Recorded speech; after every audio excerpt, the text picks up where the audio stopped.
Hi అండి, welcome to Nishi channel. ఈరోజు మన వీడియోలో ఒక సింపుల్ రెసిపీ శనగల ప్రసాదాన్ని ఎలా చేసుకోవాలో చూపించబోతున్నాను.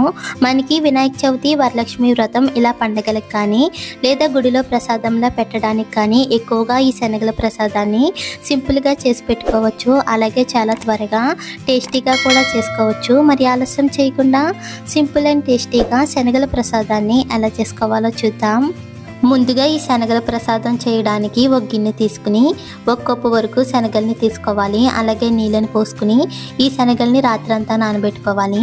లేదంటే కనీసం 4-5 గంటలైనా నానబెట్టుకోవాలి. ఇలా రాత్రంతా నానేసరికి ఈ శనగలు కూడా బాగా నానిపోయాయి కదా. ఇప్పుడు నీళ్లు పోసుకుని 2-3 సార్లు కడిగి ఈ శనగల్లో ఉన్న నీళ్ళన్నీ ఉంచేసి ఈ శనగల్ని కుక్కర్లోకి తీసుకోవాలి.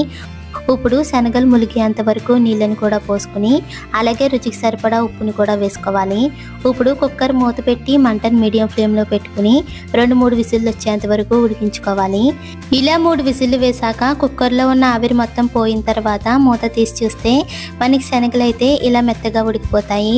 ఇప్పుడు ఈ శనగల్లో ఉన్న నీళ్ళన్నీ ఉంచేసి ఈ శనగల్ని ఒక గిన్నెలోకి తీసుకుని రెడీగా పక్కన పెట్టుకోవాలి. ఇప్పుడు స్టవ్ ఆన్ చేసి గ్యాస్ పై ప్యాన్ పెట్టి 1 టేబుల్ స్పూన్ వరకు ఆయిల్ వేసుకోవాలి. ఆయిల్ వేడవ్విన తర్వాత 1 టేబుల్ స్పూన్ పచ్చిశనగపప్పు, 1 టేబుల్ స్పూన్ మినప్పప్పు, 1 టేబుల్ స్పూన్ ఆవాలు, 1 టేబుల్ స్పూన్ జీలకర్ర వేసుకుని మంటను లో ఫ్లేమ్లో పెట్టి దోరగా ఫ్రై చేసుకోవాలి.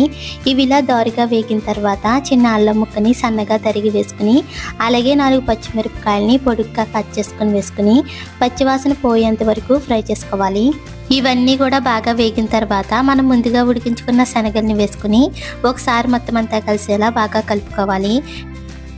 ఇలా కలిపాక 2 రెమ్మల వరకు కరివేపాకు వేసుకుని మంటను మీడియం ఫ్లేమ్లో పెట్టి 2 నిమిషాల పాటు ఫ్రై చేసుకోవాలి. ఇలా వేగాక 1/2 టేబుల్ స్పూన్ పసుపు వేసుకుని అలాగే ఉప్పు సరిపోదనుకుంటే కనుక మరి కొంచెం ఉప్పుని కూడా వేసుకుని మొత్తం కలిసేలా బాగా కలుపుకోవాలి. ఇలా కలిపాక చివరిగా 1/2 కప్పు వరకు పచ్చి కొబ్బరి తురుమును వేసుకుని మరొకసారి మొత్తం కలిసేలా కలుపుకోవాలి. ఇలా కలుపుకునేటప్పుడే సన్నగా తరిగిన కొత్తిమీర ఆకును కూడా వేసుకుని బాగా కలిపి గ్యాస్ ఆఫ్ చేసుకోవాలి. అంతే, సింపుల్ అండ్ టేస్టీగా శనగల ప్రసాదం అయితే రెడీ అయిపోయింది.